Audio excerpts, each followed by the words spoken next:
Let me ask you a question. What if someone had told you back in 1995 that there was a small company, barely known, barely funded, that was about to change the way the entire world shopped, searched, and communicated? Would you have invested? Most people said no. Most people walked away. And those who said yes, the ones who saw what others couldn't see yet, well, they changed their lives forever. Amazon at $1.73. Google before anyone had heard the name. Bitcoin at $36. Every generation gets only one or two of these moments. The question is never whether the opportunity exists. The question is whether you have the eyes to see it and the courage to act. Today, I want to introduce you to what may be one of those moments. What I am about to show you will either excite you or make you skeptical. Either reaction is fine, because the people who changed their lives with opportunities like this were rarely the ones who felt certain. They were simply the ones who stayed curious long enough to find out. Now, here is something that almost no one talks about. Every computer on the planet, from the laptop on your desk to the servers running the world's largest corporations, is built on a foundation laid in the 1950s. The foundation of the most advanced technology on Earth, unchanged since humans first dreamed of going to the moon. Think about that.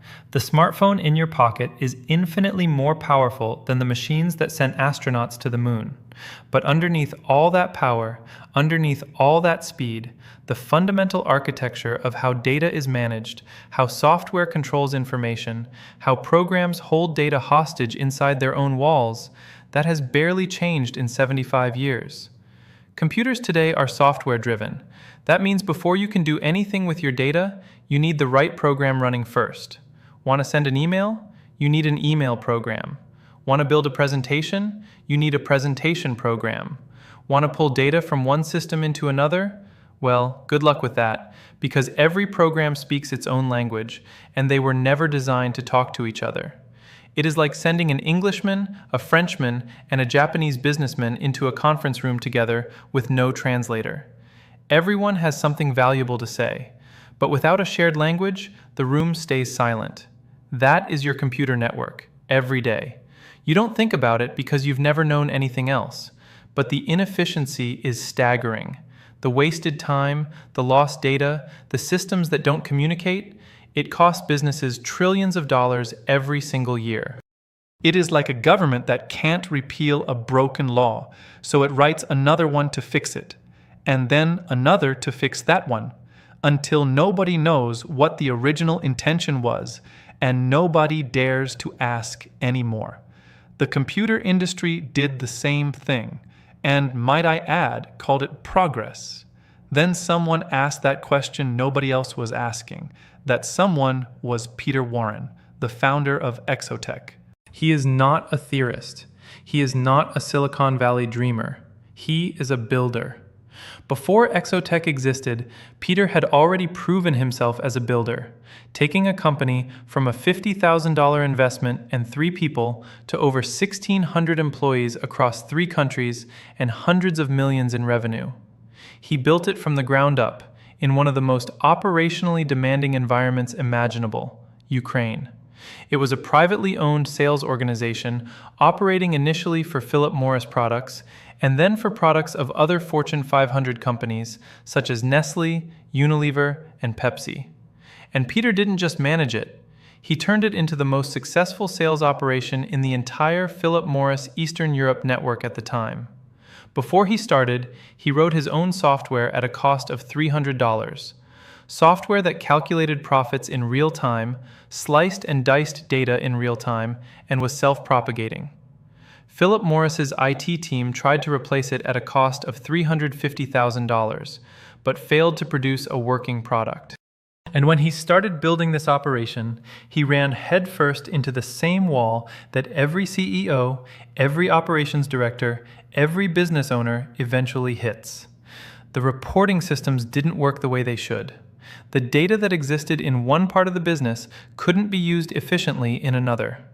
Every solution required more software, more workarounds, more people managing the gaps between systems that were never designed to work together. Peter didn't just complain about it, he started asking a different question. Why is computing built this way, and how should it actually work? That question led him down a path that most people never take, because it required questioning assumptions the entire industry had accepted as permanent. After years of investigation, research, and development, the answer became ExoTech. And the product that came out of it is called the ExoBrain. Think about how you, as a human being, manage information. You have a thought. You decide what to do with it. You can say it out loud, write it down, put it in a message, include it in a report, build it into a presentation, or whisper it in the ear of the most beautiful girl in the room. All from the same idea, without switching contexts, without reformatting, without asking which program supports which format.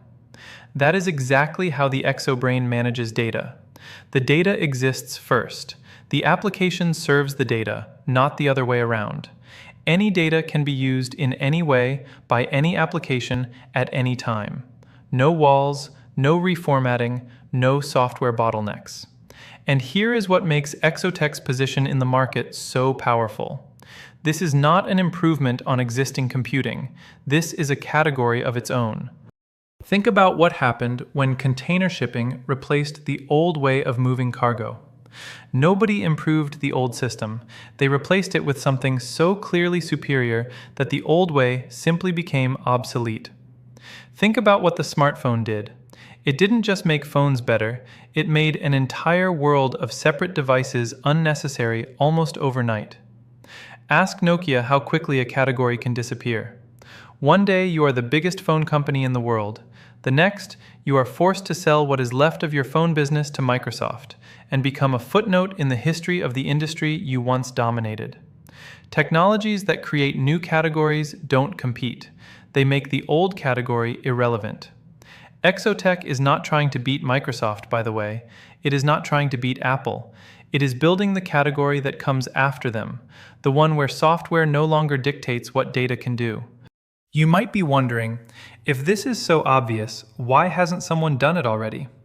Well, history has an answer for that. When Galileo said the Earth moves around the sun, he wasn't just ignored, he was put on trial.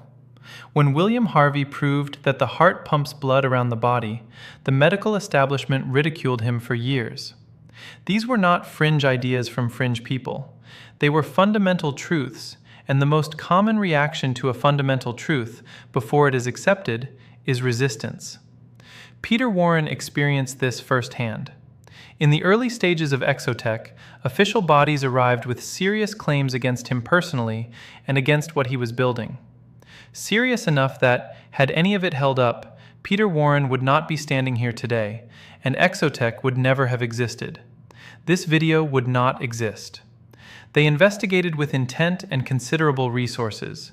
They looked for everything they claimed to have found, and in the end, they found nothing they could act on. The scrutiny quietly disappeared, not because they chose to move on, but because there was simply nothing there to find.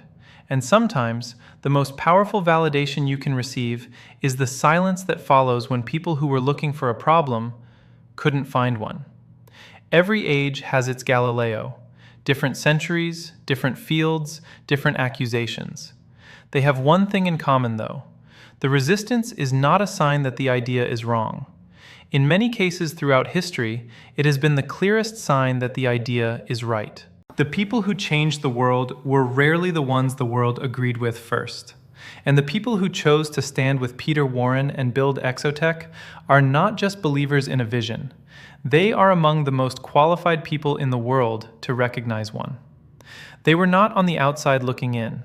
They were insiders who had seen the system from the inside, who understood exactly what was broken, and decided that building something better was worth more than defending something old. Among them is Neil Clark, an Australian who did not just witness the birth of personal computing, he was part of it. An electrical engineer by training, he spent nearly 2 decades at IBM, where he was personally responsible for marketing the IBM PC. And then he spent many years writing software for small businesses, a man who has seen it all from the inside. And he chose ExoTech to help finish what the industry started 75 years ago but never completed. But Neil Clark is not the only one. Jeff Burt is another pillar on which ExoTech stands, and his story is just as compelling. A former IBM program manager, he has been involved with ExoTech almost from the very beginning. He is the inventor of ExoRelatorBase, ExoTech's proprietary and patentable next-generation data storage system at the core of ExoBrain. In thousands of hours of dedicated development work, Jeff delivered every milestone on time, and the technology has proven to be 100% reliable. It has never broken, it has never failed. Almost single-handedly, he has rebuilt today's technology from the ground up, the way it should have been built from the very beginning, the way human thinking actually works. And when people like Neil and Jeff, who helped build the old world, invest their careers in building the new one, that is worth paying attention to. Now, at this point, you may be thinking, this all sounds remarkable, but what's in it for me? What is the opportunity and how do I get access to it? And those are exactly the right questions, and we can assure you, this is where it gets interesting. ExoTech is currently offering a select number of B shares to investors who understand what it means to be early. There are several investment packages available, each with its own specific benefits, including dividend participation as the company grows. But the details of each package deserve more than we can give them here. They deserve a real conversation. Because if you are serious about this, we are serious about you. That conversation is with Roberto Da Pozzo, Executive Vice President and Board Member of ExoTech.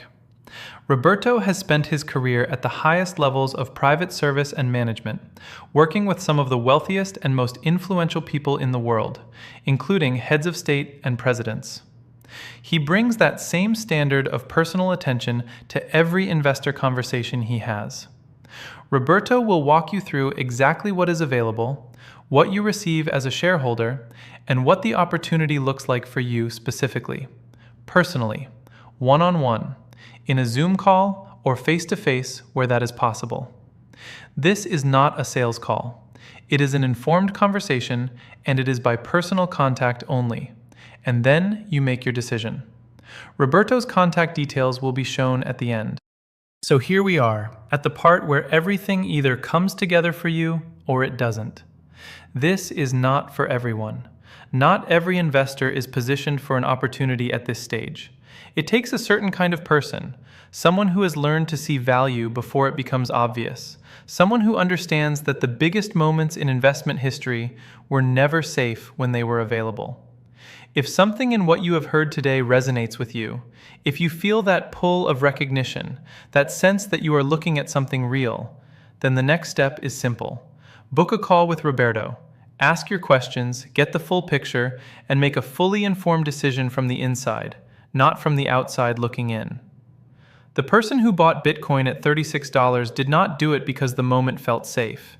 Neither did the people who handed a young Jeff Bezos the money to start selling books from a garage, or those who believed in Steve Jobs at a time when the rest of the world had written his company off. History is full of moments that looked ordinary from the outside, and extraordinary from the inside, to the few who were paying attention. Book your call, and take the first step toward finding out whether this is your moment. And may the future welcome you into the ExoTech universe.